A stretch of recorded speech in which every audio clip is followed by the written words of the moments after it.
Thank you very much, Shubra. The very last presentation of today. I hope you're not too tired. So it very well connects to John's presentation because it also addresses water and sanitation in a metropolitan region in Frankfurt, which has become my home city 6 years ago. Unfortunately, Roger, it's not a very conceptual paper. It's rather quite raw empirical material that still has to be conceptualized. So it's not theoretical paper that I will present right now. So the scope of our study is very broad. So we started very broadly and looked at the interactions between suburbanization and development of water and sanitation infrastructure and asked how have water supply and sanitation infrastructures responded to suburbanization patterns, and on the other hand, which is a specific role of technology in guiding suburban development. So it's a very broad question. So the case study is, as you can see in the background here, one of the most suburbanized regions in Germany, which doesn't comply very much to the European model of cities. It's a very suburbanized urban region. So it's considered, most of you have probably heard, rarely any usually visits Frankfurt except for the financial industry. So it's known as a very global city, second largest financial center in Europe. It's a comparatively international region, also related to the population in Germany, more international than usual cities in Germany. And it's an infrastructural region, especially when it comes to transport infrastructure, the third largest airport in Europe, central node in national rail and highways, and also one of the key internet exchange nodes in Europe or in the world. Surprisingly, most of friends who have visited are very surprised. It's a comparatively little city. It only has 700,000 inhabitants. So if you look at the role, the economic power of this region, you can only explain it through its embeddedness in regional context. It is embedded in a polycentric region, and it has a distinct spatial division of labor and metropolitan functions within these larger metropolitan regions, and a very strong intermunicipal competition in this region. So our case study area is not the whole metropolitan region, but rather a limited part of this region, which is highly institutionalized. So it's a smaller part. So the whole metropolitan region has 3 and 3.7, I guess, inhabitants. So this is a smaller region entailing 75 autonomous municipal governments. So there are two major cities, that's Offenbach, neighboring to Frankfurt, and Frankfurt itself, with very small-sized municipalities, and they together form a regional production regime through a very distinguished, spatially specialized division of regional functions. So I just mentioned some of them. So definitely Frankfurt is the economic center of this region and the central city. But Offenbach, also very important as an industrial center, but there are various residential places, service centers with huge regional retail sales spaces. Eschborn competing with Frankfurt for international headquarters of international companies, or also the German Börse. I totally forgot. What's the name of Börse? Stock exchange is placed in Eschborn, and there are also other places which are known for logistic industries. Looking at suburbanization in this region, as I told you already, it's the most suburbanized region in Germany. Like in most regions worldwide, it started with housing, and then industrial production, retail since the 70s, and also of higher business and R&D services which have been suburbanized, which are not located specifically in Frankfurt. So if we look at the region, we can find, identify advanced specialization of the different localities in the urban region, and one of the densest urban transport networks in Europe, enabling for this, these specific suburbanization patterns. So there are very decentralized commuter flows between peripheral sub-centers and peripheral retail activities and non-central population and economic growth, and kind of regional lifestyles because people commute to so many places within the region. If we look at the regional governance structure, despite these regional lifestyles and the commuter networks, there is very strong territorial fragmentation within the region and very strong intra-regional competition between the different municipalities. As a consequence, there is a plethora of initiatives for institutional metropolitan reforms and various initiatives for regional cooperation to strengthen the Frankfurt region as one unit. So there is a highly formalized land use planning upscale to the regional level for the whole inner urban region. So that is the municipalities had to delegate their jurisdiction to regional planning association. There are various intermunicipal special purpose associations, especially in economic development, marketing of the region, Greenbelt Association, culture funds, so various associations to promote regional cooperation between the fragmented municipalities. When it comes to water and sanitation, it's considered since a couple of years as a solved problem in this region, and there is none such initiative for regional cooperation within the water and sanitation sector. So looking at the both domains, infrastructure domains, very brief history of water supply and sanitation. So, so the system, especially the one of the city of Frankfurt, is based mostly on import of water through aqueducts from the peri-urban region because there is water scarcity problems and limited groundwater resources in Frankfurt. I will go into the institutional part of that in a moment. Sanitation, so there is a huge sanitation sewer plant in Frankfurt, but it's also very fragmented and decentralized system with the municipalities owning own sewage plants and operating own utilities. So there is, since the 50s and 60s, when the municipalities received huge subsidies from the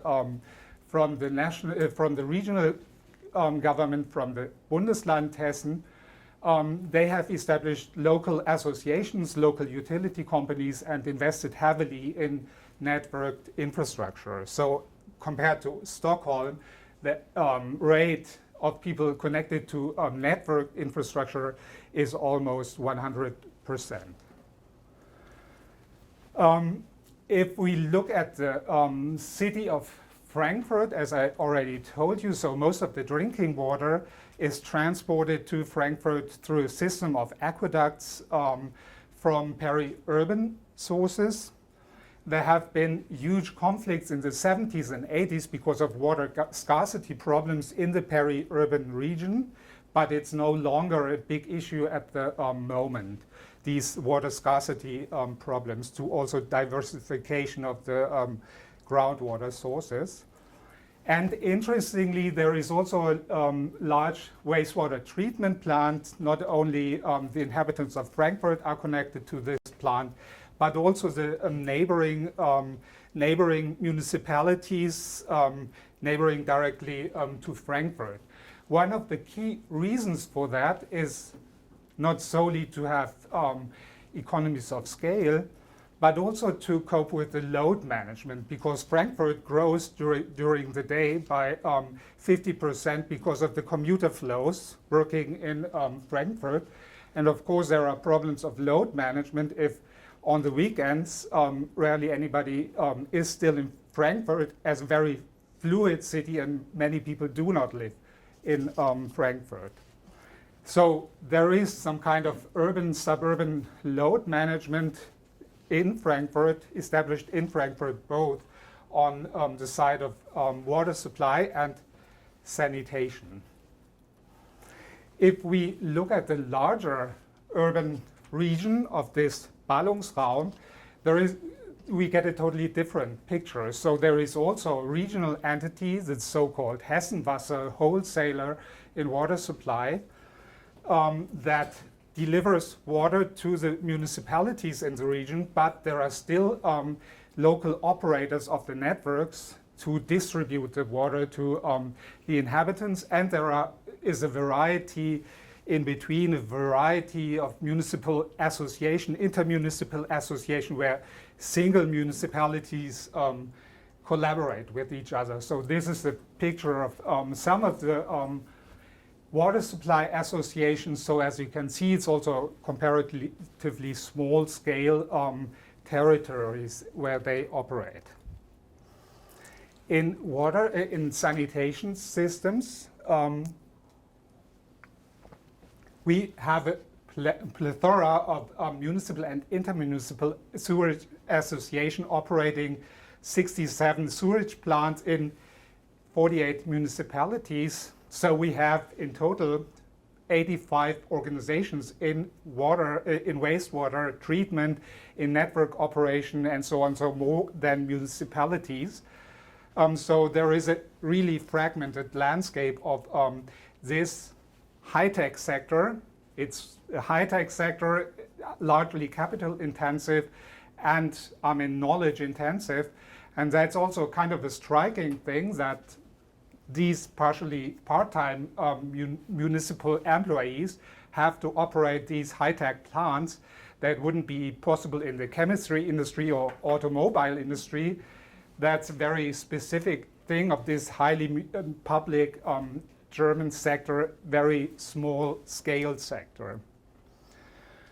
So to summarize, if we look at the suburban constellations in general and regional governance structure, so we have a very polycentric region, regionalized customer flows, production regimes and lifestyles, and also various initiatives in spatial planning, but also in more informal forms of collaboration through regional associations in various policy fields. And on the other hand, we have the core city having adapted in a way to suburbanization patterns through larger entities, but in the larger peripheries of this region, we have very fragmented infrastructural landscapes with very decentralized municipal jurisdictions. So as we can easily see, there is an institutional misfit and territorial misfit. On the one hand, to integrate the region as a unit, and on the other hand, this highly decentralized management of utility sectors. So as a consequence, we have, that's well known, the high costs of infrastructure supply, especially in the very low density developments, simply because of the network costs and so on. So that's much more expensive. But even more important might be the limited innovation capacity of these small-scaled operators of especially wastewater management, and also the very small-scale governance structures where the municipalities with limited know-how, of course, operate these high-tech sectors. So these operators are of course challenged by demographic and climate change, advanced wastewater treatment requirements, new technological solutions. So there are various problems in adapting to changes in general changes in water supply. So to conclude, what we can see here that we clearly see a difference between the city center of Frankfurt and the neighboring communities, where water conflicts with the peri-urban region, hinterland, and pressures in load management in the field of sanitation have stimulated at least incremental reforms in the core city and its neighboring communities. If we look at the suburban constellations, we can identify a clear lock-in into structures, socio-technical structures that are shaped by historical legacies from the 50s and 60s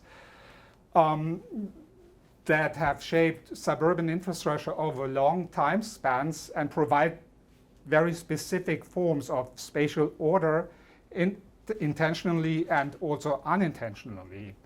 So that's not only a question of technology, of the material technology, but these persistent technologies, topologies of technological networks mediate suburban development and also define territorial boundaries of municipalities and of management structures, governance structures.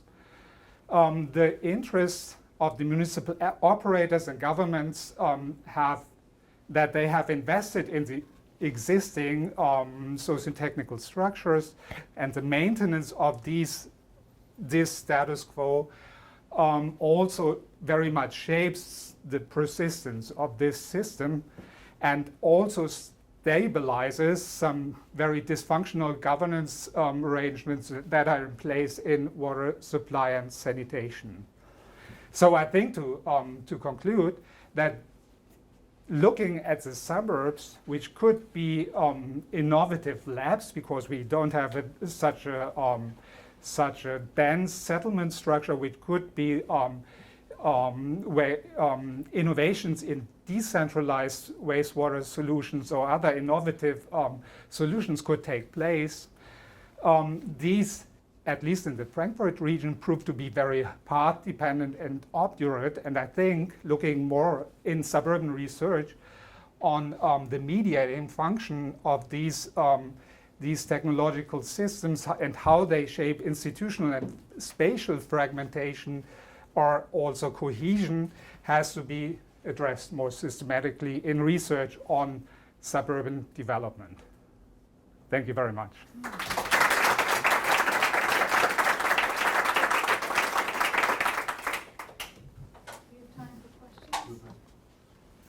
Just a comment, because I grew up in what you call the peri-urban, interestingly, the peri-urban area of Frankfurt, which never occurred to me it was peri-urban. But I remember, and I know I'm old, but I remember that the house in which I lived my first 14 years of my life was a part of a suburban development in that area, which was on septic tanks. So in terms of the comment about Stockholm, I remember a time when the big pipes were brought in. I have photographs because my grandfather was the mayor of the village in which I grew up, and he had black and white images on the wall of developers and other politicians of ribbon cuttings, and there were big concrete pipes. And so I remember that, so I must have been old enough to remember that until today.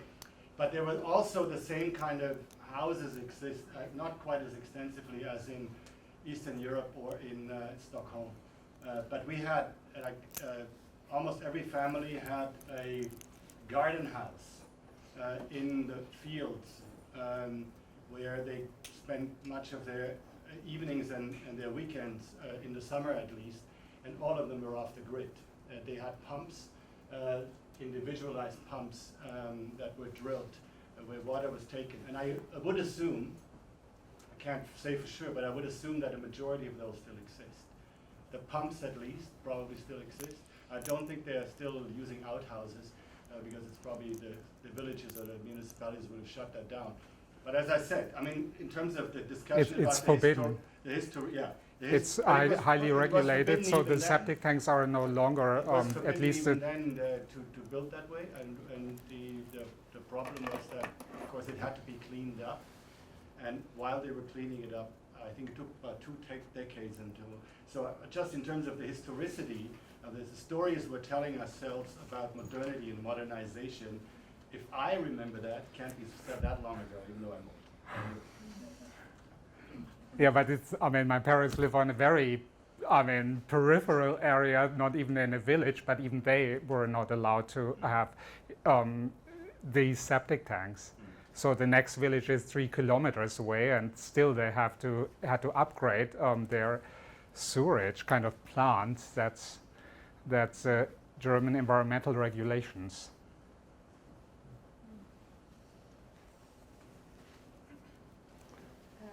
Thanks for your great presentation. Actually, my question is about what do you think about the public involvement in these very high-tech municipalities? How do you see the relationship between these high-tech water organizations and local communities? I mean, in terms of public behavior, in terms of public perception of water scarcity, and all those local issues in terms of water issues.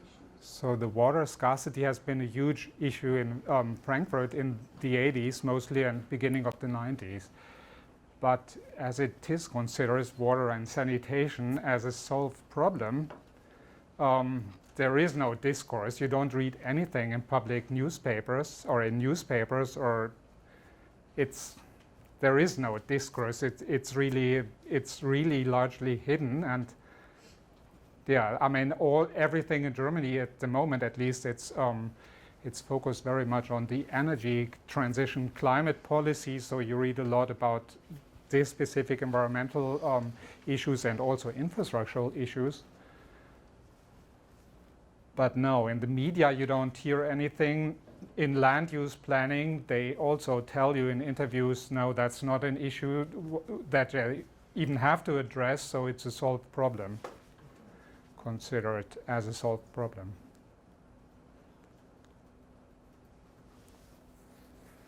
Okay, I think we're done with this bit of infrastructure for now, so thank you so much.